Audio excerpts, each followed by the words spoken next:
Olá, meus amigos, meus irmãos. Vamos para o nosso momento de meditação semanal. E para isso, eu queria convidar você que, por favor, abra a sua Bíblia no livro de Judas. Para quem tem alguma dificuldade de encontrar, você pode ir de trás para frente. Você vai lá para o livro de Apocalipse e indo dali para frente, você vai se deparar com o livro de Judas. E eu aqui não preciso especificar qual capítulo nós leremos, porque este livro só tem um capítulo. Então, não preciso nem falar que capítulo é, tá bom? Nós leremos os dois últimos versículos, versículo 24 e 25, mas depois, à medida que formos avançando, eu vou voltar aqui no versículo 17 até o versículo 23.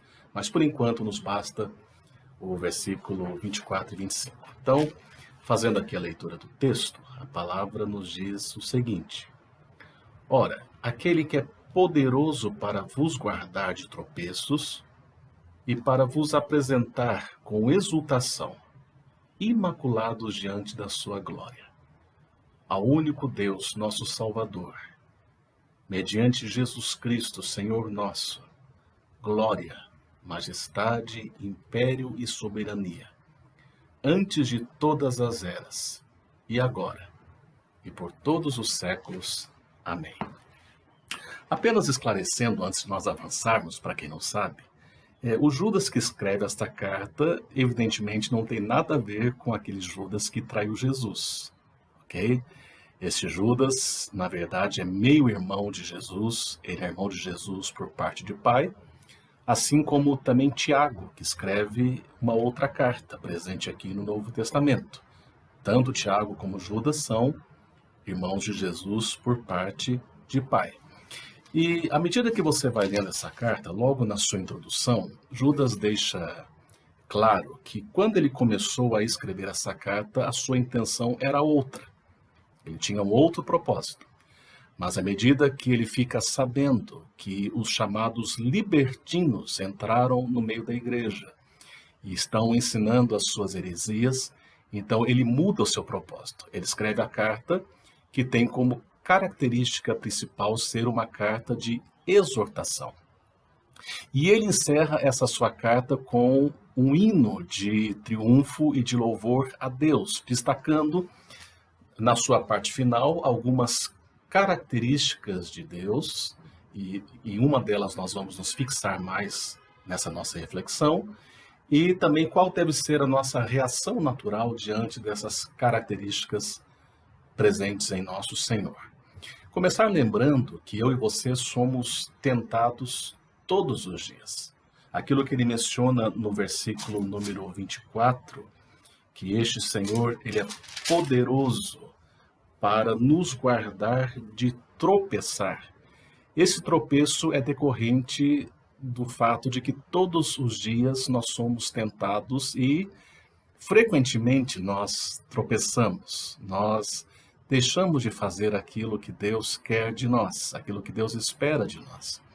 Somos tentados pelo diabo, é verdade, por esta entidade maligna que se opõe a Deus, junto com todos os seus subordinados, mas nós também somos tentados pelo nosso próprio coração. O nosso coração é maligno por si só, pelo fato de que todos carregamos conosco a herança do pecado. Todos somos propensos a nos desviarmos daquilo que Deus quer de nós. Então, além do diabo e do mundo, da sociedade corrompida, que nos tentam todos os dias, ainda que esses dois não existissem, nós seríamos ainda assim tentados por causa do nosso coração maligno. E evidentemente o propósito de Deus é que, tendo Cristo habitado em nosso coração, nós não venhamos a cair nos mesmos erros, ou em outros que porventura se apresentem. É verdade que esse estado de perfeição não pode ser alcançado aqui na Terra, mas enquanto aqui estamos, o propósito de Deus é que nós não caiamos, é que sejamos livres da tentação. Não é assim que nós oramos, por exemplo, na oração do Pai Nosso? Não nos deixes cair em tentação. Portanto, a primeira característica e a principal que eu queria destacar com vocês nessa reflexão, e que aparece aqui no versículo 24, é que este nosso Deus poderoso, o Deus a quem adoramos, ele pode impedir-nos de cair. Ele é poderoso, ele não apenas requer de nós que resistamos ao pecado, mas ele mesmo é aquele que nos auxilia em meio às nossas lutas e às nossas tentações. E eu queria inicialmente pensar com vocês aqui quais são algumas áreas onde eu e você podemos cair. A primeira delas, é a mais evidente de todas, são os pecados exteriores. Aqueles que são visíveis, aqueles que não resta a menor dúvida de que são pecados, coisas que nós praticamos e que são visíveis, que são demonstráveis. E neste aspecto é importante lembrar que mesmo aqueles que nós chamamos de os melhores entre nós podem cair. Não é à toa que as Escrituras nos dizem, olha, aquele que pensa estar em pé, cuidado, veja que não caia. Quando lembramos, por exemplo, na segunda carta de Paulo a Timóteo, capítulo 4, versículo 10, de Demas, que era parte da equipe ministerial de Paulo, e tendo acompanhado Paulo e pregado a palavra e visto todas as coisas realizadas no poder de Deus, ele veio a se desviar. Então, mesmo os melhores de nós podem se desviar. Mas, para além dos pecados exteriores, existem outras categorias também onde nós podemos tropeçar, como, por exemplo, que eu tenho aqui anotado, o chamado erro de espírito. São coisas que nem sempre são visíveis, nem sempre são evidentes. Por exemplo, a falta de amor. Você pega a igreja de Corinto, o famoso capítulo 13 da primeira carta de Paulo aos Coríntios, onde Paulo diz que apesar de todos aqueles dons, aquelas manifestações extraordinárias que aconteciam no meio da igreja de Corinto, ele diz assim, olha, ainda que todas estas coisas e outras mais aconteçam, mas se eu não tiver amor, isso não vale de nada, não se aproveita nada disso para mim. Então, temo que muitas vezes nós possamos cair no mesmo equívoco da igreja de Éfeso, que o Senhor repreende lá no livro de Apocalipse, dizendo que sim, eles tinham uma boa doutrina, eles eram corretos no aspecto da doutrina, do ensino, mas eles haviam se esquecido do primeiro amor. Então, nós podemos estar presentes na igreja, sermos religiosos, e ainda assim não amarmos, e este amor demonstrado sobretudo nas nossas atitudes. Também em relação aos erros de espírito, a falta de discernimento, como acontecia, por exemplo, com os fariseus, que, como eu mencionei para vocês há algum tempo atrás, eles pediam ao Senhor sinais, apesar de tudo o que eles viam Jesus fazendo e das palavras que eles escutavam, não havia disposição nos seus corações para crerem. Então, a incredulidade, podemos estar na igreja e ainda assim sermos incrédulos. Ou essa falta de discernimento, que tem a ver também com a incredulidade, não é? Que não consegue discernir as coisas e nem perceber a ação evidente e a presença evidente do Senhor nos mais variados eventos, inclusive não apenas no âmbito religioso, mas inclusive, sobretudo, no mundo. Esse Deus que está atuando no mundo. Ou a própria presunção, da qual somos exortados tantas vezes, né? A soberba que vai tomando conta do nosso coração. Enfim, vários erros de espírito que eu poderia aqui mencionar. E um outro tipo de erro que o Senhor pode nos livrar de cair é o erro da doutrina, do ensino correto. Que sim, a gente tem que ter amor, mas a gente também tem que ter ensino correto. E muitas vezes quando a Bíblia fala da fé, por exemplo, a fé que de uma vez por todas foi entregue aos santos, fé aí não tem a ver com a questão intimista, mas tem a ver com o ensino correto. É o caso, por exemplo, que eu já mencionei para vocês, do propósito de Judas ao escrever a sua carta. Ele quer combater os falsos ensinos, aqueles falsos mestres que estavam presentes no meio da igreja e ensinando heresias nas suas reuniões. E por isso, então, que aqui os leitores são exortados a lutarem pela verdade. Se você volta, por exemplo, um pouquinho aqui no versículo 3 e 4, veja aqui o versículo 3, quando ele fala lá na segunda parte, de estar exortando-vos a batalhardes diligentemente pela fé que de uma vez por todas foi entregue aos santos. E no versículo 4 ele continua estimulando nesse mesmo sentido, falando de indivíduos libertinos que distorciam a graça do Senhor como pretexto para suas práticas pecaminosas. E se você prossegue, eu falei que ia voltar com vocês lá no versículo 17, ele vai entrar no versículo 17 justamente falando a respeito disso, né? Exortando aos irmãos para que se recordem das palavras que os apóstolos ensinaram. E prosseguindo aí durante todo esse parágrafo até o versículo número 23, é precisamente o que ele vai estar fazendo, que é exortar para que haja a correta ensinança, o ensino correto que foi deixado pelos apóstolos. Então a pessoa pode até ser honesta nas suas intenções, naquilo que recebeu, mas todo o nosso pensamento, toda a reflexão relacionada a Deus e as coisas espirituais tem que ter um balizador, que são as Sagradas Escrituras. E fora delas, nós não podemos aceitar qualquer ensino que não esteja de conformidade realmente com as Escrituras. Um ponto a ser ressaltado aqui, queridos, quando a gente fala que o Senhor pode nos livrar de cairmos nessas áreas, é que ninguém, exceto o Senhor, pode nos livrar de cair. É só o Senhor que, de fato, sustenta as nossas mãos e pode nos fazer com que nós permaneçamos fortes no meio das nossas tentações para que não tropecemos. Nós não podemos nos guardar a nós mesmos. Quantas e quantas vezes, quem sabe, terminou um culto e você se sentiu tocado pelo Senhor e você disse: Senhor, agora eu não vou mais fazer isso. Ou então, agora, Senhor, eu vou fazer isso. Porque a gente não peca só pelas coisas que fazemos, mas também por aquilo que deixamos de fazer. E aí você fez um propósito, mas não passou muito tempo e você tropeçou de novo. E o principal erro, se você fizer uma análise, é que você tentou, na sua força, não tropeçar. Isso tem a ver com a necessidade, da dependência que temos do Senhor nas nossas vidas. Ninguém em nenhum lugar nos garante que não tropeçaremos. Seja o aposento particular, seja a mesa da comunhão, participarmos da Santa Ceia, né? Temos aí os sacramentos.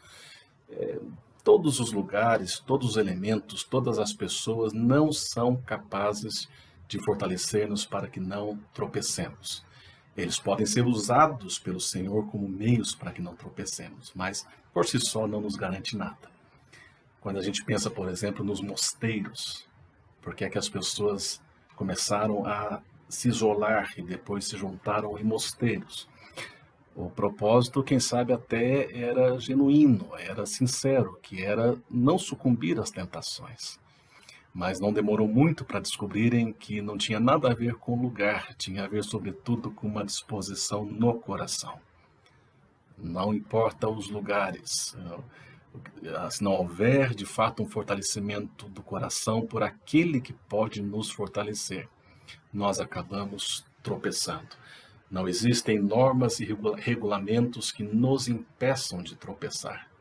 Por isso que Jesus combateu firmemente a questão do legalismo. E o apóstolo Paulo e todos os demais vêm batendo forte nessa questão. Não adianta um monte de regrinhas. Não adianta essa vigilância policialesca de uns para com os outros. Porque tudo isso só faz com que a gente caia na hipocrisia. É mais fácil você dizer: olha, eu sou mesmo fracassado espiritualmente, não fosse a graça do Senhor. E se não for o fato do Senhor estar comigo, eu vou cair, eu vou tropeçar. Ele, diz aqui o texto, é poderoso para nos guardar. E Ele é o nosso único Deus e o nosso Salvador. Como é que quais são os meios que Ele usa para que nós não tropecemos à luz daquilo que temos aqui no livro de Judas? Tá? Eu estou me limitando apenas ao livro. Por exemplo, versículo 17 a 19, ele nos guarda pela lembrança da palavra. Aquilo que os apóstolos nos deixaram. Veja aqui o versículo 17. que diz: vós, porém, amados, lembrai-vos das palavras anteriormente proferidas pelos apóstolos do nosso Senhor Jesus Cristo.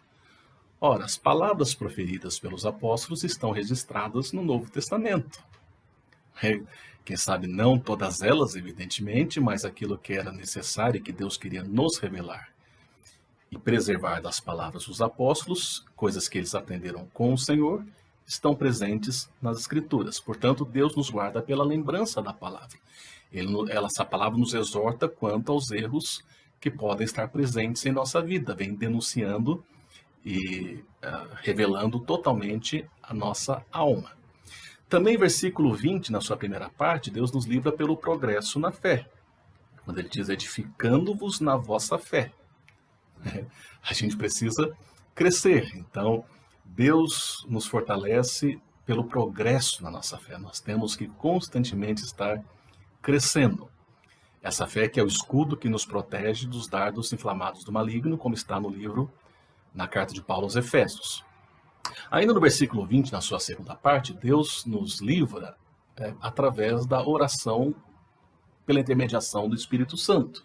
Versículo 20, na sua segunda parte, orando no Espírito Santo, pela intermediação do Espírito Santo. A oração como uma expressão mesmo da nossa dependência, um meio de fortalecer a nossa alma, de, como eu já disse, a nossa fé crescer, de orarmos crendo na palavra do Senhor, de permitir que essa palavra seja introjetada em nós, e agora nós respondemos a essa palavra em oração. Aí no versículo 21, na sua primeira parte, Deus nos livra, firmando-nos no seu amor. Versículo 21, guardai-vos no amor de Deus. Você se refugia nessa certeza de que sim, nós vamos tropeçar muitas outras vezes. Conquanto o Senhor seja poderoso para nos guardar, no fim das contas a decisão é nossa e nós muitas vezes tropeçamos. Mas sabe o quê? Nós estamos protegidos no amor de Deus. Nem nós conseguimos nos separar do amor de Deus, diz Romanos capítulo 8. Quem nos separará do amor de Deus que está em Cristo Jesus, o nosso Senhor? Isso apazigua a nossa alma, isso tranquiliza a nossa consciência. E por fim, o Senhor, conforme o texto, ele nos livra, renovando em nós a esperança da vida eterna, versículo 21, na sua segunda parte, quando diz: esperando a misericórdia do nosso Senhor Jesus Cristo para a vida eterna. Ele vai renovando em nós essa esperança cada vez mais. E, na verdade, desculpa, tenho mais 2 pontos aqui que eu me distraí, estava passando.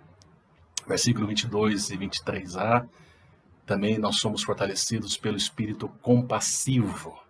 Ele diz assim: compadecei-vos de alguns que estão na dúvida, salvai-os, arrebatando-os do fogo, e quanto aos outros, sede também compassivos, em temor, detestando até mesmo a roupa contaminada pela carne. É não sermos intolerantes e não sermos juízes daqueles que porventura não resistiram e vieram a cair. Então, quanto a estes, compadecei-vos, alguns que às vezes estão titubeando e estão até mesmo na dúvida. E quanto aos demais, aqueles que deliberadamente optaram por seguir um caminho contrário àquilo que Deus revelou nas Escrituras, mesmo com estes, você não vai se relacionar. Paulo fala isso em outra parte, mas você vai ser compassivo, estar sempre com um coração bondoso e um coração receptivo. Embora você deteste o pecado, mas você ainda é capaz de amar ao pecador. Eu quero aqui avançar para os finalmente, como a gente disse, já estou passando um pouquinho o tempo que eu me proponho a falar com vocês, mas lembrar, conforme o texto que lemos, que este Senhor nos apresentará imaculados no seu tribunal. É o que diz aqui o versículo 24, aquele que é poderoso para vos guardar de tropeçar e para vos apresentar com exultação imaculados diante da sua glória. Nós compareceremos perante o tribunal do Senhor. Ninguém que não tenha sido purificado no sangue de Jesus poderá resistir naquele dia. Nós poderemos, não porque somos bons, não porque jamais erramos, não porque atingimos um nível de espiritualidade que agora nos qualifica diante do Senhor, mas é porque Ele nos purificou e por isso agora somos imaculados. Ele nos purificou para nos apresentar diante do Pai e por isso Ele o fará. E diz aqui o texto, Ele o fará com alegria, com exultação. Agora é o penoso trabalho da sua alma que Ele vê e fica satisfeito, como diz Isaías 53. Este Deus, concluindo aqui, Ele merece as mais elevadas expressões de louvor e de adoração, como aparece no versículo número 25. O resultado natural da consciência dessas verdades que eu aqui mencionei é o desejo de dar a este Senhor toda a glória por meio de Jesus Cristo, nosso Senhor. A glória, a grandeza, o poder, a autoridade, todo louvor ao nosso Deus. Agora sim, concluindo, amados irmãos, somente Deus pode livrar-nos dos nossos tropeços e renovar em nós a esperança da salvação. Não depende de nós. Tudo tem a ver com a sua graça. O resultado natural, eu quero que você pense nisso, que você permita que essa palavra entre não só aqui, mas entre no seu coração. E eu te garanto que o resultado natural disso, o resultado natural em todos nós, é o louvor e a adoração ao nosso Deus. Quando a gente para pensar nisso, eu sou pecador, tropeço, mas o Senhor ainda assim me livra no tempo presente, e, sobretudo, me livrará no tempo final. O resultado é, olha, este Deus, nosso Salvador bendito, mediante Jesus, a glória, a majestade, o império, a soberania, como já era antes de todas as eras, como é agora, e como será pelos séculos dos séculos, quando pela sua imensa graça nós lá estaremos.